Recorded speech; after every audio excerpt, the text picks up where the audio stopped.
महर्षि वाल्मीकि लिखते हैं कि वसिष्ठ परम प्रीतो नामानि कुरुते तदा। परम प्रीति से युक्त होकर वशिष्ठ जी महाराज नामकरण करने। वशिष्ठ जी को अपने पिता ब्रह्मा की वो सब बातें याद आ गईं। क्या बातें याद आ गईं? बोले, जब इक्ष्वाकु मनु को ब्रह्मा जी ने अयोध्या का राजा बना करके भेजा था, जहां से अयोध्या के राजवंश का शुभारंभ हुआ, तो महाराज इक्ष्वाकु अयोध्या के राजा बनने को तैयार नहीं थे। ब्रह्मा जी ने समझा बुझा करके उनको अयोध्या का राज्य सौंपा। इक्ष्वाकु मनु ने कहा, हम राजा तो बनेंगे, लेकिन अगर कोई मेरा पुरोहित नहीं होगा तो मेरा धर्म कर्म, मेरा अनुष्ठान कैसे संपन्न होगा? पुरोहित अगर नहीं है तो हित कैसे होगा? पुरोहित का मतलब ही होता है पुरुतः हितम चिंतयतीति पुरोहितः। जो अपना और अपने जजमान के भी हित की चिंता करे उसको कहते हैं पुरोहित। मनु जी ने कहा कि हमारा कोई पुरोहित नहीं। ब्रह्मा जी ने वशिष्ठ जी से कहा, बेटा तुम जाओ, इनके पुरोहित बन करके जाओ। ब्रह्मा जी ने जब कहा तो वशिष्ठ जी तैयार नहीं हुए। वशिष्ठ जी ने कहा, मैं पुरोहित नहीं बनूंगा। बोले, क्यों? वशिष्ठ जी ने कहा, पुरोहित का काम जो है ना, है तो ठीक, धर्म का कार्य है, ब्राह्मण का धर्म है, ब्राह्मण ही से करेगा, दूसरा कोई कर नहीं सकता।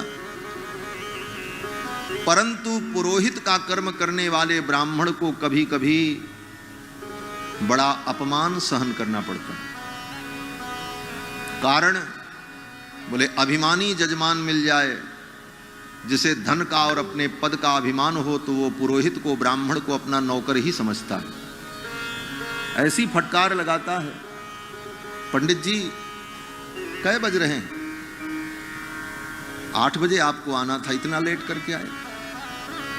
तुमने नौकर रखा है कि पुरोहित रखा है, पहले ये विचार करो।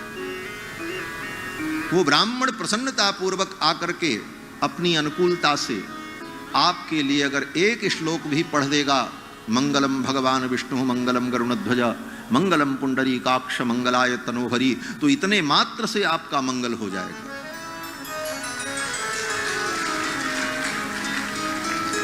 और आपके भय के कारण, आपकी धौंस के कारण अगर वो 8 घंटे भी बैठ करके माला जपेगा तो उसके मन में आपके कल्याण की भावना नहीं होगी, अपितु भीतर से तो वो आपको कोसता ही रहेगा। क्या मतलब निकलेगा?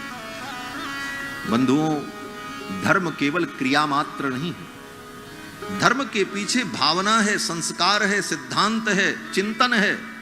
अगर वो नहीं रहा तो क्रियाएं तो हो सकती हैं, आंख बंद करके स्वाहा स्वाहा करते रहो, क्रिया तो हो जाएगी, लेकिन उसका कोई फल नहीं होने वाला। वशिष्ठ जी ने कहा, यह पौरोहित्य कर्म बहुत मंद कर्म है। पौरोहित्य कर्म अति मंदा, वेद पुराण सुमित कर निंदा। इसलिए ये पौरोहित्य कर्म मैं नहीं करूंगा। और पौरोहित्य कर्म करने से लोभ में पड़कर अगर कहीं बुद्धि दूषित हो गई तो पुरोहित का भी पतन हो जाता है। ऐसा नहीं है कि पुरोहित के लिए सब छूट। पुरोहित को भी कभी लोभ में नहीं पड़ना चाहिए। ब्राह्मण इसलिए महान है कि उसने जीवन में लोभ और संग्रह का त्याग किया है। और ब्राह्मण अगर लोभ और संग्रह का त्याग नहीं कर सका अपने जीवन में तो फिर वो सम्मान का पात्र नहीं रह जाता। वशिष्ठ जी ने कहा कि अगर पौरोहित्य कर्म मैं करूंगा तो कहीं मेरी बुद्धि दूषित हो गई तो भगवान की भक्ति कैसे होगी, भगवान का भजन कैसे होगा। ब्रह्मा जी ने कहा, चिंता मत करो, तुम पुरोहित बनकर के जाओ, उसी वंश में आगे चल करके भगवान चार रूपों में अवतार लेंगे। और तुम्हारे सामने बालक बनकर के वो क्रीड़ा करेंगे, तुम उनका नामकरण करोगे, तुम उनका यज्ञोपवीत संस्कार करोगे, तुम्हारे गुरुकुल में वो पढ़ने जाएंगे, उनकी उंगलियों को पकड़ करके तुम लिखना सिखाओगे, तुम उनको पढ़ना सिखाओगे, ये सौभाग्य तुम्हें प्राप्त होगा। वशिष्ठ जी ने कहा भगवान हमको इतने सुलभ हो जाएंगे? ब्रह्मा जी ने कहा अब तो वशिष्ठ जी महाराज गदगद हो गए। वशिष्ठ जी ने कहा तब तो मैं जाने को तैयार हूं। और इसी शर्त पर श्री वशिष्ठ जी महाराज इक्ष्वाकु कुल के पुरोहित बनकर के आए और इक्ष्वाकु मनु से लेकर के श्री दशरथ जी के काल तक जितने राजा हुए उन राजाओं का नामकरण, अन्नप्राशन, चूड़ाकरण, यज्ञोपवीत, विवाह, श्राद्ध, पिंडदान सारे कर्म वशिष्ठ जी कराते रहे, केवल इसी आशा में कि एक दिन मुझे राम जी का दर्शन हो। प्रभु श्री राम के दर्शन के लिए ही इतने पीढ़ियों में वशिष्ठ जी ने पौरोहित्य किया। कितने जजमान मर गए। वशिष्ठ जी वही पुरोहित रहे अनादिकाल से, केवल इसी आशा में कि एक दिन राम जी हमको मिलेंगे।